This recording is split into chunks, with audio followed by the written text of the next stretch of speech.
Ryan was my fiancé, yet at his own birthday party, he announced that he was going to marry another woman. Everyone turned to look at me, stunned. In the midst of the awkward silence, I took the lead and clapped, then offered them a ring as a blessing.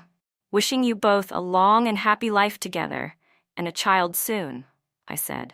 I took off the ring from my finger and handed it over, but no one reached out to take it. Ryan stood there with a dark expression on his face, while the girl beside him looked uneasy, clutching his arm. I sighed, placed the ring on the table next to me, and casually grabbed someone nearby. It seemed to be Jacob, the youngest son of the Campbell family, who always followed Ryan around. He stared at me blankly. "What's wrong, Jacob? Did you drink?" I asked. He replied, "No." I tossed him my car keys and said, "Drive me home." "Okay," he responded cheerfully. We had just taken a few steps when Ryan ran over and grabbed my arm. "Emma, what do you mean by this?" he demanded. I rubbed my temples. A detail of our new product had been leaked ahead of time, so we had to scrap everything and start over. We worked through the night. After the early morning meeting, I went straight to the temporary production room and only returned in the afternoon. Then I went out to get him a gift. Originally, I just wanted to say happy birthday and leave. I glanced at my watch. It was 8 p.m. I had another meeting at 10 and a flight to Paris at 6 in the morning. "Ryan, I'm exhausted. I don't have time to play with you." He stood there completely at a loss. I was really tired. My temples felt like nails were drilling into them. Without another word, I shook off Ryan's grip and left. Jacob drove me home. As I was getting out of the car, I handed him the birthday gift I had prepared for Ryan. It was a car key. Ryan had been wanting that car for a long time, and it had taken me quite a bit of effort to get it for him. Jacob gasped. "You're giving this to me?" he asked. "Yes. Just take the key and pick it up from the dealership," I replied. "Thanks, sis. This is so genuine. Emma, are you really breaking up with Ryan?" "Yes. The engagement is off. If anyone asks, you don't need to hide it." "Got it. Honestly, Ryan really went too far this time. You should have taught him a lesson long ago." I smiled faintly, waved him off, and went inside. After showering, I forced myself to stay awake for the meeting. As soon as it ended, I collapsed straight onto the bed. I didn't even need a moment to decompress. The next morning, when my assistant opened the door to wake me up, I was still groggy, as if I hadn't slept at all, just closed my eyes for a while. My phone was full of unread messages and missed calls. Some people were curious about what had happened between Ryan and me. Some were gossiping about whether we were breaking up, and some were concerned about how I was doing. But more people, like Jacob, said I should have taught Ryan a lesson a long time ago. To everyone else, they probably thought I was just having a fight with him. In their eyes, Emmeline loved Ryan so much she'd completely lost her self-respect. Ryan had been the first person I ever liked back in high school. Back then, he was bright and arrogant, no one could ignore him, and I was no exception. So I confessed to him, "Ryan, can I be your girlfriend?" He looked at me, eyes filled with indifference. "I don't like top students." Because of that one sentence, I don't like top students. My young, reckless self did a lot of foolish things. I dyed my hair, got piercings, got a tattoo, skipped class, and hung out at bars. I started sneaking around with Ryan, until one day he showed up in front of me with a girl dressed in pure white, like a saint, and introduced her. "This is my girlfriend." That's when I suddenly understood, it wasn't that he didn't like good girls, he just didn't like me. Ryan wasn't faithful, but he was a flirt. He'd had many girlfriends. Later in our sophomore year of college, I got engaged to him. We skipped the whole boyfriend-girlfriend phase and went straight to being engaged. That topic hit a sore spot for Ryan. He grabbed me by the neck and demanded, "So you really stooped that low just to be with me? Don't you realize I will never love you?" How did I respond back then? "Oh right, I remember now." I said to him, "It's okay. I don't need you to love me. I just need you to marry me." From sophomore year until now, Ryan had been my fiancé for 6 years. During those 6 years, his absurd behavior never stopped. He flirted with all kinds of women. Sometimes I even had to help him clean up the mess afterward. And every time, I only asked him one thing. "Did you sleep with her?" Whether he did or not didn't matter to me. I told him, "If you did, then you're free." But the strange thing was, Despite being surrounded by countless women, he never actually touched any of them. I had no idea what he was trying so hard to hold on to. It was 3 days after I returned from Paris. During those 3 days, I hadn't contacted Ryan at all, but people in our social circle kept reporting his whereabouts to me, like how the woman he said he was going to marry had already been dismissed, how he was now partying at bars every night, and how even his father had threatened to disown him. And, surprisingly, the car I gave to Jacob, the youngest Campbell, was bought back by Ryan for twice the price. What shocked me even more was that when I got off the plane, I actually saw Ryan waiting for me. Even with sunglasses on, he couldn't hide how pale he looked. He said, "My dad told me to pick you up and bring you to our house for dinner, to apologize." I replied, "I've got things to do. I can't make it. I'll call Mr. Carter and apologize myself." Ryan looked at me for a long moment, then turned and left, only saying coldly, "Do whatever you want." I didn't take it personally and drove straight home. It wasn't that I was brushing him off. I really did have something going on. My grandfather had called and asked me to come home for dinner. He said it was dinner, but I knew it was more like an interrogation. "I heard you and Ryan had a fight," he started, offering me an out. But I didn't take it. "Grandpa, I want to break off the engagement with the Carter family." His face darkened. "I'll allow you to have a temper. After all, our Lynn family isn't to be pushed around. But that doesn't mean I approve of you breaking off the engagement. I want to end it, Grandpa." He slammed his hand on the table. "Kneel."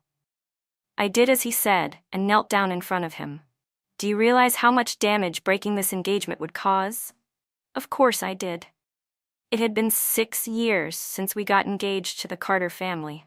In that time, our partnership had grown incredibly solid. If it fell apart now, we'd lose a lot, not just easily dissolved joint ventures or fragile partnerships. Even something as stable as glass would shatter and peel. "What if I could recover the losses?" I asked. Grandpa calmed down. He tapped the table lightly with his fingers. "Then let's wait until you do. We'll talk again after that." So when I left the family estate, I sent a message to our main rival. "Mr. Grant, would you like a wife?" Lucas Grant was the model golden child that every parent compared their kids to. At some point in your life, you'd hear, "Why can't you be more like Lucas?" A well-rounded elite in every sense: ethics, academics, athletics, looks, work ethic. He had no interest in dealing with rebellious types like me. It wasn't until I got involved with the family business that we even started crossing paths. What can I say? He was tough, formidable, even, but not unbeatable.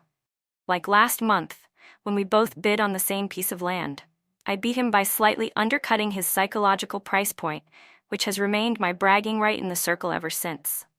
After I sent the message, Lucas didn't reply for a long time. It wasn't until 11 p.m. that I finally got a response. A single question mark. I sat up straight, laughing into my phone like someone resurrected from their deathbed. I immediately called him. "Busy, Mr. Grant?" I asked. Lucas chuckled politely. "Miss Lynn? To what do I owe the pleasure of a call from you?" I got straight to the point. "So, about the question I asked you earlier, any thoughts?" There was a pause on the other end. Then he said, "Wife?" I gasped a little. That word hit me straight in the chest. So direct? Should I respond with something just as bold? While I was hesitating, he spoke again. "Is Miss Lynn now moonlighting as a matchmaker?" Phew, thank goodness his mouth wasn't faster than his brain.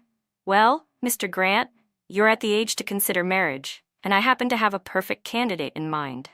I had no idea if Mr. Grant was actually considering it or not. The silence on the other end felt deathly quiet. Parting is such sweet sorrow, I thought. Silence tonight is my own Cambridge Bridge. When I looked down at my phone again, the call had already ended. But of course, a position like his wasn't something I'd give up so easily. So the next morning, I showed up at Lucas Grant's company unannounced. When he saw me, Lucas took off his glasses and rubbed his temples. "What brings you here, Miss Lynn? Trying to pretend last night didn't happen?" I smiled and asked directly, "Mr. Grant, are you really not going to consider marrying me? It's a guaranteed win, no risk, high return." He looked at me for a moment. "You're serious? You thought I was joking last night?" "No, I thought you were drunk." "Well then," I said, meeting his gaze with full sincerity, "what about now? Would you like to consider it? Lucas studied me and said, I heard you and Ryan had a falling out. So that's true? But tell me, why should I take over his mess? He didn't reject me outright, which meant there was room to negotiate. I'll give you half a point on the Waterway New Street project, I offered. Lucas tapped the table with his fingers. 3 points. You're taking advantage of the situation, I said, stunned. 1 point.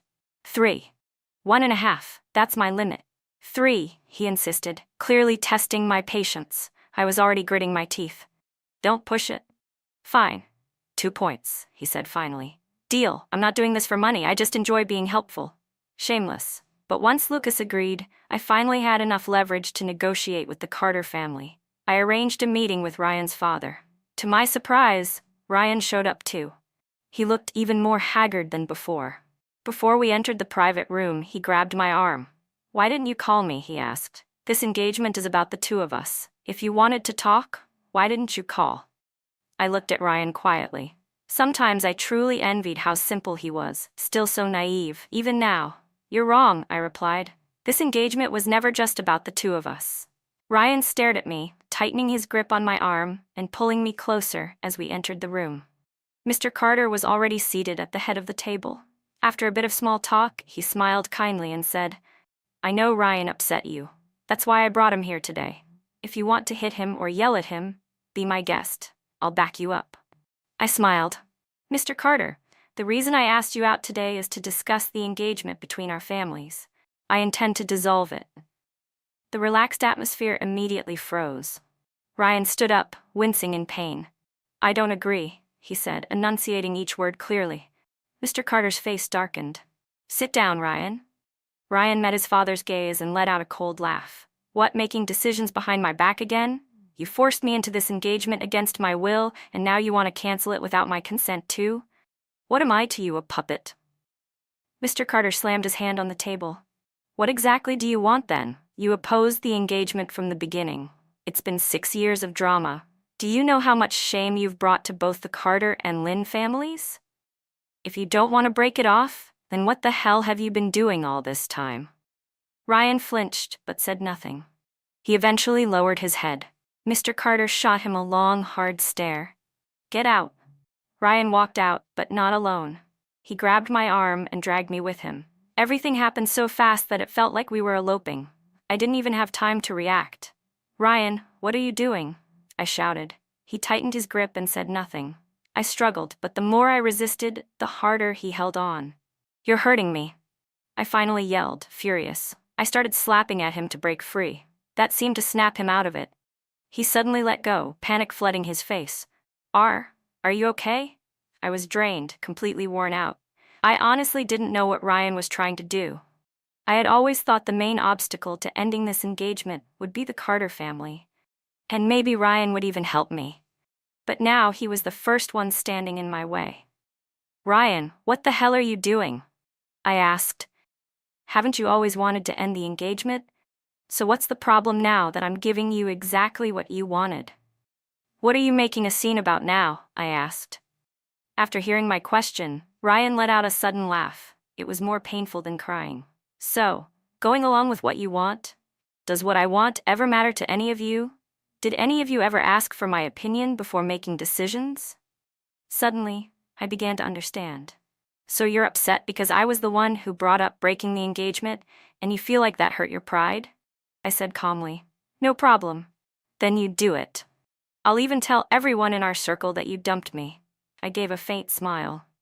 Actually, we don't even have to go that far. Didn't you already announce at your birthday party that you had someone else you wanted to marry? This breakup just makes everything look more natural, doesn't it? Ryan stared at me. I never wanted to marry anyone else. I was silent for a few seconds. But you'll end up marrying someone else eventually. That was what I finally came to terms with that night at his birthday party. I had spent 6 years with him. I was exhausted. But Ryan, it was like he still hadn't had enough. Maybe that woman at the party wasn't who he truly wanted to marry. But sooner or later, he would get married. And me? I've never liked being passive. I needed to plan ahead and take control of my own fate. Ryan and I parted on bad terms. The last thing he said to me was, Emma, this time, you don't get to decide. Of course I didn't. But neither did he. This was something that had to be negotiated. Before meeting with Mr. Carter, I'd already had dinner with my grandfather. We talked briefly, mostly small talk, nothing more. But we both understood what wasn't being said. That same night, he gave his blessing. "I'm old," he said. "I can't keep up with you young people anymore. If this is what you want to do, then go ahead." The next day, I went straight to Mr. Carter's office. We talked for an hour. The engagement was officially terminated. We agreed to release the announcement on our respective websites at 8 a.m. the next morning. "So what exactly did you offer the Carter family?" Lucas asked later, no longer looking like the polished elite he'd been during the day, now slouched and completely relaxed. After leaving Mr. Carter's office, I called Lucas, hoping to invite him to dinner. Instead, he told me to come to his place. I hesitated at first, but then reminded myself that our relationship was about to change. Why pretend to be shy? Turned out, I overthought it. He simply had the day off and didn't want to leave the house. He wasn't trying to be a host either, just grilled 2 steaks and opened a bottle of wine. Still, it was surprisingly relaxing. "You think I'm the kind of person who endures humiliation in silence?" I asked. Lucas raised an eyebrow, looking intrigued. "I'm all ears," I explained. "Honestly, the Carter family doesn't have that much leverage over me. In these 6 years, we've both known the game. It was just mutually beneficial cooperation, nothing more. The only real pressure point was Clearwater Bay. That project was funded by the Carter family. My dad had signed a clause. If we broke off the engagement, they'd pull their investment. If that happened, the land would be a loss under my name, and it'd put a serious strain on my capital chain. That's why I desperately needed a new backer, someone with money, strength, and the willingness to help." "Not a great person, huh?" Lucas commented lazily. "Don't give me that look," I said, confused. He gave me a disdainful glance. "When you look at me like that, it makes me feel like I'm your sugar daddy." Something about that hit me hard. Could he read minds? "No way," I said, trying to play it off. "You're my savior." Lucas scoffed. "Oh, please, I saved you. And now, you're throwing yourself at me." He leaned back lazily in his chair. I blushed. "Don't flirt. Not allowed." By 9:30 p.m., we both pulled out our phones. "Tomorrow's the big announcement," I said. "You think it'd be too ruthless if I shorted Carter Group stock before the market opens?" Lucas gave a short laugh and ignored me. Curious, I glanced at his screen. "What are you doing?" When I saw the interface, I burst out laughing. "You're even worse than me." Lucas looked up. "Takes one to know one." A strange sense of unease crept up in my chest. "Who all did you buy into?" I asked. Of course, Lucas had shorted both the Carter and Lynn families. I wanted to pinch the bridge of my nose in frustration, but ended up muttering under my breath, "At least go easy on us. Don't completely tank my family's stock." The next morning, the engagement cancellation was officially announced, just as scheduled. The internet exploded. The entire social circle exploded. My phone wouldn't stop ringing, wave after wave of calls and messages asking what had happened. Completely overwhelmed, I finally posted just 4 words on my moments. "Don't ask. I'm busy." And I really was busy. There was still a group of board members I had to pacify. Right in the middle of a meeting, Ryan burst into the conference room. My assistant looked helpless and mouthed. I couldn't stop him. Ryan looked terrible. Bloodshot eyes, like he'd lost his mind. I told him calmly, "Wait in my office. I'll talk to you after the meeting." He scoffed coldly. "Emma Lynn, you're really something. You're brutal. Weren't you the one who said you liked me? Wasn't it you who chased after me all those years? Wasn't it you who insisted on marrying me? Wasn't it you who—" Thud. I threw a folder down on the table to cut him off. "Tanya, please continue the meeting," I said. "Yes, Miss Lynn." I gave Ryan one last glance before walking out of the room. He followed me into my office. "What, feeling embarrassed now?" he snapped. "Emma, this is all your fault. I never asked you to do anything. I never forced you. You've always been the one pushing me." I looked at Ryan coldly and let him finish. Then I said, "Yeah, it is pretty embarrassing. But it's not me who should be embarrassed. It's your entire Carter family." He stared at me like he wanted to devour me whole. I added, "Ryan, this is the first time you've stormed into one of my meetings, but it will be the last. If it happens again, I'll have security escort you out. We're all adults here," I continued, and adults play by adult rules. You can't just come and go as you please. He looked like someone had just struck him, his face drained of color in an instant. But you said you liked me, he murmured. Emma, you can't treat me like this. Looking at him like this, I did feel a little helpless. Ryan, can you get a grip? I said. Yes, I said I liked you, but do you even remember when I said that? The first time I told him I liked him, we were in high school. The last time I said it, we were still in high school. Back then, we were 17. Now, we're 26. It's been nearly a decade. In those 10 years, everything about me has changed. My interests, my tastes, my style. I don't even remember what it felt like to like him back then. And more importantly, did my liking him ever matter to him? Ryan stumbled back 2 steps, stunned. So, you haven't liked me for a long time? That's right. It's been a long time.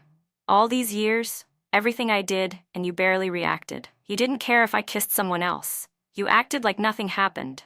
You even warned them not to post the pictures. I kept testing your limits, but you never had any. As long as we didn't sleep together, everything was okay. He gave a bitter laugh. As long as we didn't sleep together, right? Everyone thinks you're head over heels for me. But only I know. You never really loved me.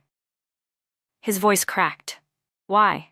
Why is it that you get to love me when you want, stop when you want? Why do you get to decide when we're engaged, and when it ends? Emma Lynn, who gave you that right? I was a bit stunned for a moment. Then, without thinking, I answered, because now I have the power to. But right after I said it, I realized something wasn't right. I looked at him carefully. Ryan, you don't actually like me, do you? His whole body stiffened instantly, almost like a muscle reflex, and he was just about to deny it, but stopped himself. The whole thing felt absurd. Ryan, I asked, who taught you to love someone like this? He looked at me, and in that moment, I saw a flicker of hope in his eyes. I don't know how to love someone. All these years, I was wrong. I'll change. Can we not break off the engagement? It was the first time Ryan ever spoke to me so humbly, but it was completely unnecessary. Ryan, I said calmly, over these years, not only have I changed, but so have my standards for a partner. When I was young, I liked someone handsome and rebellious, but now I prefer someone who can stand beside me as an equal. You don't meet the mark. Ryan had never fit my criteria for a life partner, but Lucas did. I used to think, Ryan might be a little trouble, but as long as he doesn't cause real problems, it's fine. But after all these years, the truth is, he is the problem. Lucas called me. Your ex-fiancé is still pestering you? That's amusing. Mr. Grant, I teased, you sure keep up with the gossip. Lucas gave a cold chuckle. It's not that I keep up with gossip, it's just that your ex made such a scene, even I couldn't avoid it. The way he kept calling Ryan your ex over and over again. There was a strange bitterness in his tone. Still, I didn't think he was actually jealous. Lucas and I were the same type of people. If someone had caused a public stir around him, he'd be annoyed too. Just this once, I said, not happening again. Lucas replied, got it, and hung up. I told my assistant to inform the reception desk that Ryan would need an appointment if he ever tried to visit again. After a full day of calming down the board, I was finally catching my breath when, once again, Lucas called me. His tone was oddly flat. Your front desk told me to make an appointment. I blinked. I feel like I might have forgotten something. Not the point. I'm here, he said. He didn't say much else, but I understood immediately. Pass the phone to the front desk, I told him. After sorting that out, I instructed my assistant, from now on, if Lucas comes, let him up directly. Mr. Grant? My assistant looked stunned. I nodded. He gave me a silent thumbs up, which I found incredibly annoying. Lucas arrived, and he didn't come empty-handed. He brought dinner. I was hungry, but the amount he brought was way too much. I politely hinted that I didn't eat much. Lucas rolled his eyes. Can't I eat too? So annoying. We moved a few things around in my office and ate together while discussing the Clearwater Bay project. After all, he basically held the lifeline to my future now. I had to be completely transparent with him. By the time we wrapped up our talk, we were both full. I glanced at him. Don't tell me you came all this way just to deliver dinner. Lucas raised an eyebrow. I already met your grandfather. When are you coming to meet my parents?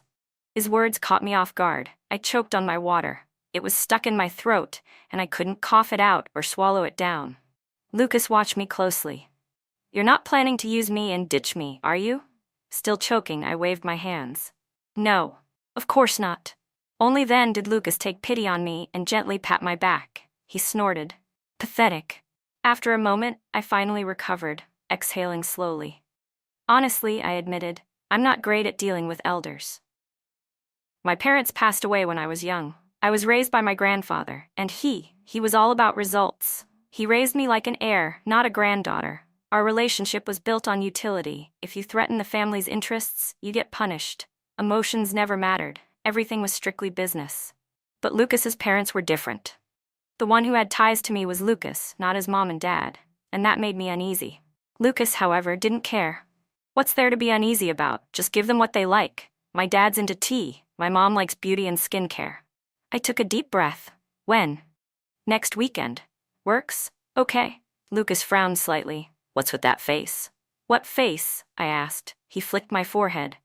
Don't act like you're going into battle or something. I'll be there. Being with Lucas was easy. He was someone who could help me, someone who could lead me. He always knew the right thing to say, never overstepped, never made me feel disrespected. Ever since I'd been with him, my income kept climbing. I joked, could you be my lucky charm? Lucas chuckled. You're not bad at attracting fortune yourself. I reached out my hand, satisfied. To a pleasant partnership. He shook my hand in return. To a pleasant partnership. I hadn't seen Ryan in a long time.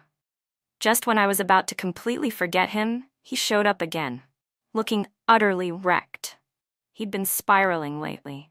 The places where he went drag racing were getting more and more dangerous. He spent his nights in bars until the early morning. My social media was flooded with photos of neon lights and drunken parties. I even got a few calls from people telling me he refused to leave unless I showed up. They begged me to talk to him for the sake of our past. Most of those people I blocked. Eventually, things went quiet again. What I didn't expect was that Ryan would end up waiting outside my door. He stood at the entrance, holding a bottle of alcohol, lifeless and drained, like someone who had lost all his will to live. I pretended not to see him and unlocked the door to go inside. But he grabbed my hand. Ryan, I warned quietly, let go. His hand trembled. Just when I was seriously considering calling the police, he released me. I let out a breath and was about to close the door when he finally spoke. I know everything. I paused. What? He looked up at me, eyes glassy, on the verge of tears. Even his lips were trembling. My dad told me, if you hadn't agreed to the engagement back then, he would have brought his illegitimate son home a long time ago. Ryan lifted his arm to cover his eyes. He has a secret son, 2 years younger than me, and I never knew. The day after our engagement was canceled, he brought him into the company. I didn't even realize.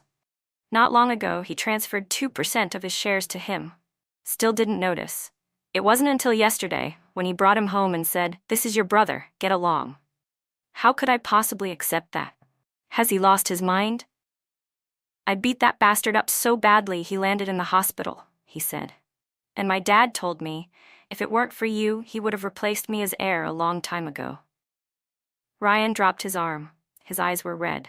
He asked me, Emma, am I a complete failure? I replied calmly, yes, a total failure. He let out a bitter laugh. I knew it. You really hate me. You won't even give me a shred of sympathy. He was drunk. I didn't want to reason with him. Ryan leaned back against the wall and muttered, I guess I've always been the one left behind. When I was a kid, I always rebelled, pushed back against my father. I thought if I just went against him, I could make him suffer. I thought if I wrecked myself, it would be my revenge. But he'd already given up on me and started grooming someone else. He looked at me with a twisted smile. And you. I kept trying to get your attention, make you care about me, but you stopped liking me long ago. I'm the only one still stuck. You've all moved on. Everyone's moved forward except me. I'm the only one still standing in the same place. You've all abandoned me. None of you ever looked back. None of you waited for me. His words turned into endless, incoherent rambling. He was trapped in his own emotional spiral. I called his closest friend. Not long after, he showed up in a sports car. He looked at me and sighed. You too. What kind of karmic mess is this? I smiled and said nothing. He asked, You really can't give him another chance? I shook my head. You just called it a karmic mess. He clenched his jaw and hauled Ryan up with clear frustration. I knew he'd regret it. Ryan did waste my youth, but beyond that, he hadn't left any real damage. What actually troubled me now was Lucas's parents. Lucas's mom loved beauty and fashion, but there was no way I was going to buy her makeup or skincare products. In the end, I chose a diamond necklace because, let's face it, women love diamonds to death. As for Lucas's dad, the obvious choice was tea. I had a few options and planned to ask Grandpa to help me pick, but after looking them over, he simply tossed me 4 words: tacky and cheap. I sighed. They're already expensive. Grandpa snorted. Wait. A few minutes later, he came back holding a tea cake. Take this. I looked at the plain, minimal packaging. Are you trying to get me kicked out? He rolled his eyes. If they can't recognize quality, that's on them. This single piece is worth 10 of what you're holding. Seriously. Scram. So I took it anyway. Might as well. No reason not to. Before I left, Grandpa gave me a final reminder. When you're at someone else's home, mind your manners. When elders speak, just listen. Don't argue. I was speechless. I wanted to ask, when have I ever argued with anyone? But even thinking that sounded like I was arguing, so I shut my mouth and swallowed the retort. The weekend came quickly. Lucas drove over to pick me up. During the entire ride, I barely said a word. The silence in the car was suffocating. Then suddenly, Lucas reached over and held my hand. What are you doing? Giving you some warmth. You look like you're going to faint before we even arrive. I looked at him, suspicious. You sure you're not just taking advantage of me? Lucas smirked. If I wanted to, I'd already have. Shameless. The atmosphere at Lucas's house was more relaxed than I had expected. His dad's cooking was genuinely good, and his mom, well, she didn't seem to do much other than look beautiful. But she really was stunning. After all, she used to be an actress. They liked the gifts I brought, especially his mom, who immediately put the necklace on with delight. Everything was going well. Until the conversation took a strange turn. His dad asked, "So when do you two plan to get married?" Lucas turned to me. "Yeah, when do you think we should get married?" I wanted to slap him right then. Seriously? Just going to throw me under the bus like that? So I replied, "Whatever Lucas thinks, I'll go along with him." Lucas looked at me, and I raised an eyebrow in challenge. Then he said, "My idea is, get the marriage certificate by the end of this month, wedding at the end of the year."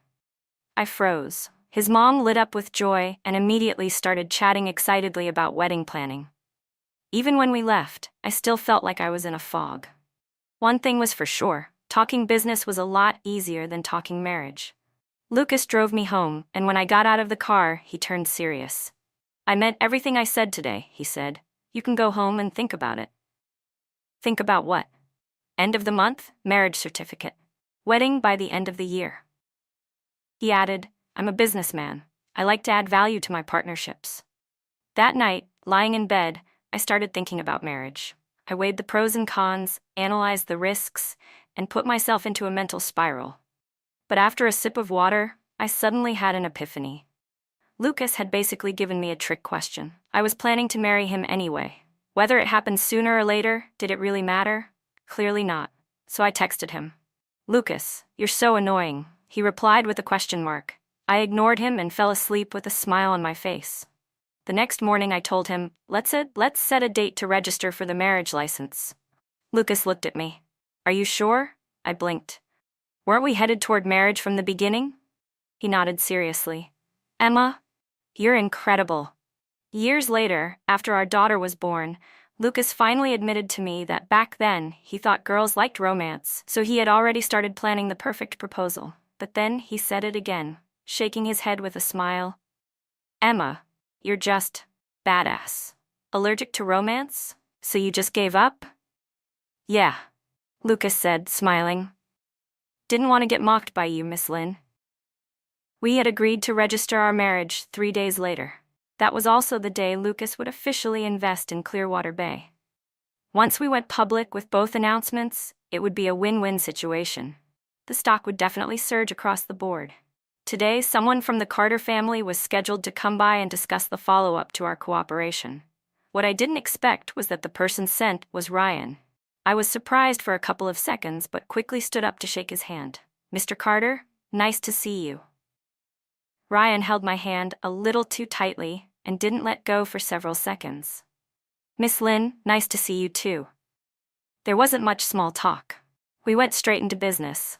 What surprised me even more was that Ryan didn't take this chance to negotiate or make demands. All the contract terms followed the previous agreement to the letter. He said, "Don't worry, Miss Lynn. Our personal matters won't affect our business partnership." I wasn't sure if Ryan had done something behind the scenes, but it didn't really matter. If someone hands you a good deal, only a fool would refuse it. So, we signed the contract with no hesitation. Afterward, Ryan asked, "Miss Lynn, may I take you out to dinner?" Since he had chosen to stay involved with the company, it meant we'd be seeing each other often. There was no point avoiding it, so I replied, "Of course." He picked a restaurant I went to regularly, though this was the first time I'd ever gone there with him. He ordered all my favorite dishes. I pretended not to notice. Raising my glass, I said, "Thank you for the hospitality tonight, Mr. Carter. I hope we have a pleasant working relationship moving forward." Ryan looked at me with a bitter smile. "Do we really have to be this distant? Now that the engagement is off, can't we at least be friends?" "More friends means more options," I replied, setting my glass down. "Of course we can." He froze, visibly unsettled. His expression dimmed. "Do you really not have any feelings for me anymore?" I felt a headache coming on. After all these years of watching him flirt with women left and right, how did I never notice he could actually be this emotional? "Ryan," I said patiently, "since you've decided to stay with the company, then focus on your work. Don't get distracted by anything else." He looked at me with a stubborn glint. "If I do well, would you give me another chance?" I was momentarily lost. Another chance at what? "To be with you, Emma. I'm not giving up on you." I didn't know how to gently tell him that I was getting married in 3 days. "Ryan, you can do anything you want, just not for me. I'm not responsible for your life." "That's why you never tried to stop me," he said. "You let me do whatever I wanted. But if I ever crossed your line, you'd just kick me out of your life, wouldn't you?" His voice rose, emotions getting the best of him. I looked at him. "So now you're blaming me?" His eyes flickered with panic. "No, that's not what I meant." I rubbed my temples. "Ryan, I'm 1 year younger than you. Everything I've built, I crawled through hell to get. I don't even know if the path I'm on is the right one. So why do you think I owe you advice? Like I said, you can do whatever you want. Just don't drag me into it. I won't take responsibility for your choices." I stood up, ready to leave. Ryan reached out to stop me, but before he could, the door to the private room opened. Lucas stepped inside. "The manager told me you were here." I walked over and took his arm. "Let me introduce you. This is Lucas, my husband." I didn't even look at Ryan's face, but I could sense the blood draining from it. I pulled Lucas with me as we left. "What? I'm not allowed to use my husband now," I teased. "Didn't we register already? The law recognizes it, right? So can't I exercise a little spousal privilege in advance?" Lucas chuckled under his breath and laced his fingers with mine. "Of course you can, Mrs. Grant." But Ryan seemed to have been completely triggered by that. Ignoring the setting, he grabbed my arm. "Don't do this," he pleaded. "Emma, please don't treat me like this. You're lying to me, aren't you? You're just trying to get back at me, right?" His eyes were full of desperation. Before I could say anything, Lucas stepped forward, pulling me behind him. "Have some self-respect, Mr. Carter," Lucas said coldly. "Get lost." Ryan's eyes turned red with rage. "Give her back to me." Lucas smirked. "Mr. Carter, your engagement's already been dissolved." Then Ryan threw a punch at Lucas. "This is between me and Emma. It has nothing to do with you." I never expected him to get physical. I gasped and instinctively tried to step between them, but Lucas had already moved. He dodged effortlessly and countered, slamming Ryan against the wall. "You okay?" Lucas asked, glancing at me with concern. Ryan, who had been looking at me a moment ago, now had nothing left in his eyes, just emptiness. That's when my patience snapped. "Ryan, this is just pathetic. Whether you really regret it or not, it doesn't matter anymore. The engagement is over. So please, swallow your feelings whole, chew them up with your teeth, bleed if you have to, but keep them to yourself. Don't come looking for me again." Lucas and I walked down to the underground parking lot. Just before I got in the car, he tugged my hand. "What is it?" I asked. He looked at me, smiling with a glint in his eye. Miss Lynn, you're pretty cool. I think I'm starting to like you. I raised an eyebrow. Only starting to? Lucas grinned. Fine, I like you more than a little. I tried to pull my hand away, but he tightened his grip. So, Miss Lynn, do I get your approval? We've already partnered up. We're getting married. Might even spend our whole lives together. I wouldn't mind growing feelings for you. 2 days later, Lucas and I got up early and went to the Civil Affairs Bureau. Our assistant had already taken care of the registration number for us. We stood shoulder to shoulder, head to head, and took a photo for our marriage certificate. Honestly, my heart did beat a little faster in that moment. We got the license as fast as possible, then rushed back to the company. Lucas officially invested in the Clearwater Bay project. At the same time, our company website published the announcement of our partnership and our marriage certificate.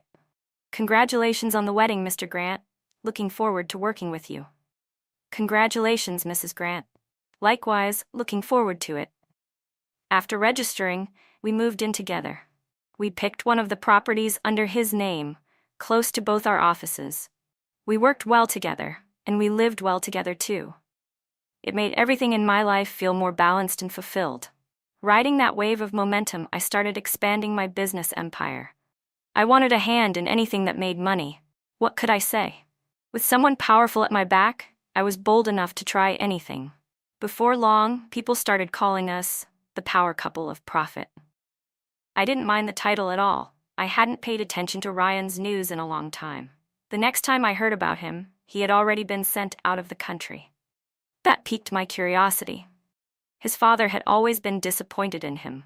Grooming the illegitimate son wasn't just about having a backup plan. It was also a way to pressure Ryan, a classic catfish effect. It was the kind of power play people who thought they had dynasties to pass on love to use, like Ryan's father, like my grandfather.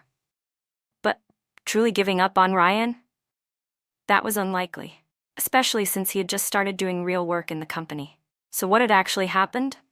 I asked Lucas. He replied offhandedly. He tried to take me down. His dad found out.